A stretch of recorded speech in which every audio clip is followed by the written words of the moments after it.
तो मैंने आप लोगों को पिछले लेक्चर में लाइन का प्रयोग करके कुछ ऑब्जेक्ट बना करके बताया था। एक घर 2D में बना करके बताया था। ठीक है, तो अभी हम लाइन और सर्किल दो चीज़ों को कंबाइंड यूज करके कुछ बनाने की कोशिश करते हैं। ठीक है, तो इतना याद रखिए, ये हमारा बेसिक ट्यूटोरियल है। अगर आपको एडवांस पढ़ना है तो एडवांस मतलब नेक्स्ट लेक्चर में आपको पढ़ना होगा। फिलहाल इस लेक्चर में मैं आप लोगों को केवल सर्किल बनाना बताऊंगा, या फिर सर्किल से हम सर्किल का प्रयोग कहाँ कहाँ कर सकते हैं और सर्किल को कहाँ कहाँ मतलब कि सर्किल में क्या क्या डिजाइन कर सकते हैं ये मैं सिखाऊंगा। मान लो हमें ये रेडियस सर्किल है, ठीक, तो इसकी रेडियस हमने मान ली कि इसकी रेडियस 5 mm है। ठीक, 5 को लिख करके इसे एंटर दबा दोगे तो इसकी रेडियस 5 mm हो जाएगी।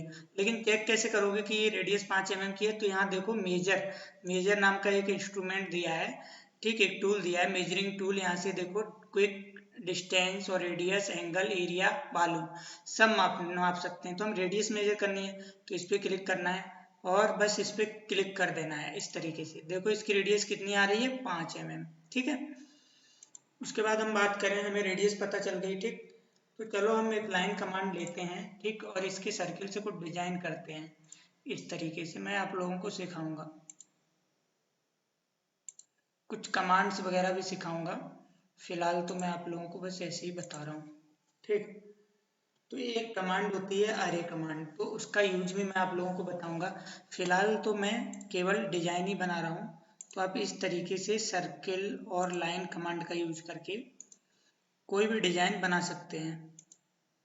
ठीक है, जैसे सिविल के बच्चे होते हैं वो सबसे ज़्यादा सिविल में डिजाइन का ही महत्व होता है। सिविल में किसी भी तरीके की हमें डिजाइन चाहिए रहती है, चाहे वो मकान में हो, ऊपर दरवाजे की डिजाइन हो या फिर खिड़की की डिजाइन हो। ठीक है, तो इस तरीके से किसी भी चीज़ की डिजाइन हो हम उसे आसानी से बना सकते हैं ऑटोकैड से। ठीक है, तो ये डिजाइन हमारी रेडी हो गई। ठीक, तो इसमें मैंने कौन कौन सी कमांड का यूज किया? लाइन कमांड का यूज किया और सर्किल कमांड का यूज किया। हम चाहें तो इसके ऊपर एक और सर्किल हल्का सा बना सकते हैं। ठीक है,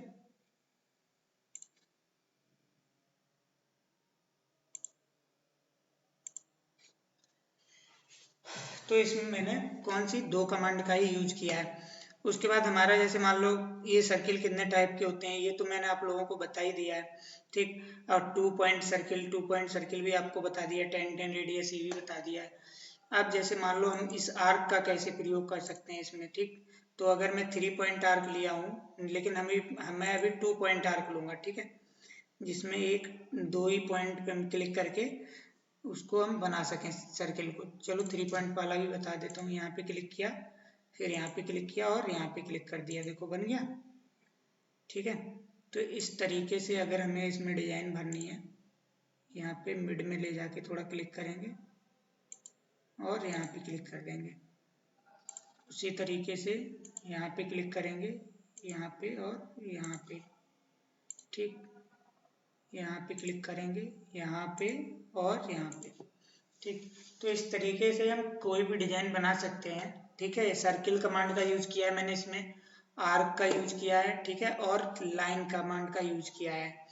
ठीक है, उसके बाद अब आप लोगों को मतलब कि ये कमांड चलानी आ गई होंगी अच्छी तरीके से कि सर्किल कमांड किस तरीके से प्रयोग करनी है और लाइन कमांड किस तरीके से प्रयोग करनी है। अब हम रेक्टेंगल की भी इसी में बात कर लेते हैं। अगर हमें कहीं रेक्टेंगल की अगर इसमें ज़रूरत हो, जैसे मान लो इस पॉइंट से इस पॉइंट तक, ठीक है, 4 पॉइंट रेक्टेंगल। 4 पॉइंट रेक्टेंगल मतलब कि चारों पॉइंट पे हमारा बने, तो 4 पॉइंट रेक्टेंगल की जगह हम ये लाइन कमांड लेके भी हम रेक्टेंगल इस तरीके से बना सकते हैं। ठीक, इस तरीके से। ठीक है, और रेक्टेंगल में तो हम कई चीज़ें बना सकते हैं रेक्टेंगल कमांड का प्रयोग करके। जब मैं ये चीज़ 3D में पढ़ाऊंगा ना तो तुम लोगों को और अच्छे से समझ में आएगी, क्योंकि ये 2D डिजाइन कुछ नहीं होती है, just like a sketch only. जिस तरीके से हम कॉपी में स्केच करते हैं बस सेम टू सेम उसी तरीके से होता है हमारा। ठीक, उसके बाद मैं बात करूँ नेक्स्ट। अब इसमें से मैं कंस्ट्रक्शन लाइन की बात करूं, मैंने कहा था कि मैं नेक्स्ट टूल के बारे में बताऊंगा, कंस्ट्रक्शन। ठीक, तो इसमें हम केवल कंस्ट्रक्शन लाइन का ही प्रयोग करते हैं। अब कंस्ट्रक्शन लाइन कितने प्रकार की होती हैं ये भी मैं तुम लोगों को बताऊंगा। ये देखो इसमें कई प्रकार की कंस्ट्रक्शन लाइन दी हैं, तो ज़्यादातर हम लोग ये मिड वाली और ये 2 3 ये देखो हॉरिजेंटल है, ये वर्टिकल है और ये क्रॉस वाली है। ये जो 3 लाइन है ये सबसे ज़्यादा प्रयोग करते हैं। ठीक है, अभी जैसे मान लो हमें कोई लाइन बनानी है यहाँ पे, तो इसका मतलब होता है कि ये फुल जितना भी हमारा वो रहेगा एरिया, पूरे एरिया में ये लाइन बनाएगा। ठीक है, फिर इसी लाइन पे हम जितना भी ड्राइंग है हम इसी लाइन पे बनाएंगे। ठीक, अब ये तो थी हमारी कौन सी लाइन, हॉरिजेंटल। ठीक, वर्टिकल लाइन हम बना के बताते हैं। तो देखो वर्टिकली भी हम इस तरीके से बना सकते हैं। ये हमारी वर्टिकल लाइन हो गई। ठीक है, तो इस तरीके से हम कंस्ट्रक्शन लाइंस का प्रयोग करते हैं।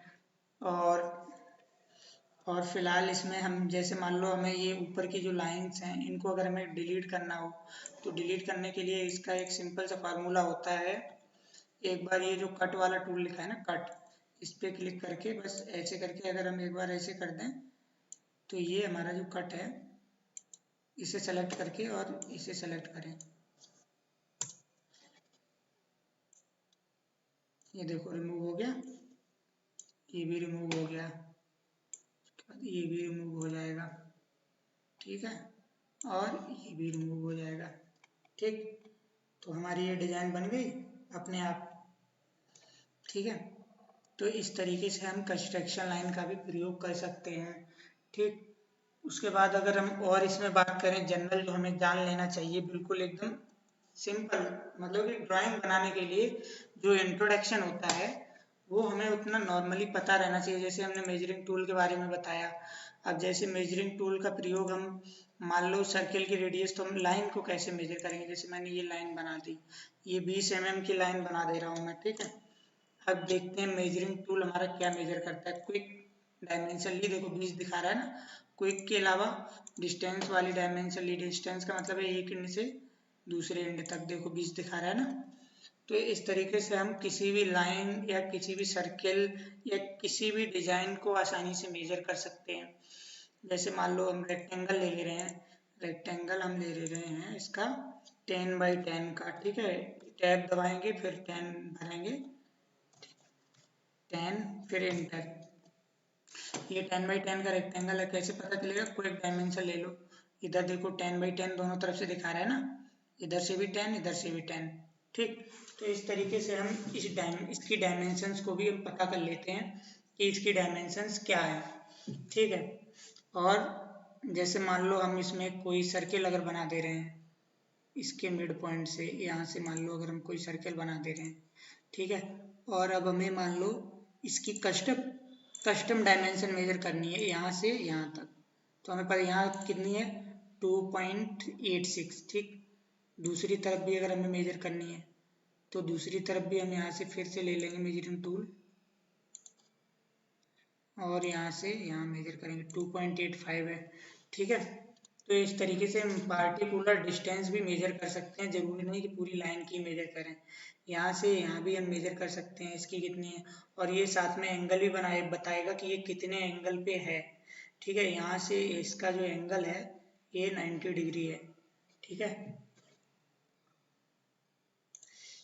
ठीक है, तो आज के लेक्चर में, इस वाले लेक्चर में बस इतना ही। अब मिलते हैं अगले लेक्चर में, हम डिटेल्स में बताएंगे मॉडिफाई टूल्स के बारे में। ठीक है, मॉडिफाई टूल्स ये सीखना बहुत ही ज़रूरी है 2D के लिए, ये टूल कैसे काम करते हैं। ठीक, तो ये हमारा रहेगा नेक्स्ट लेक्चर में। Thank you, bye.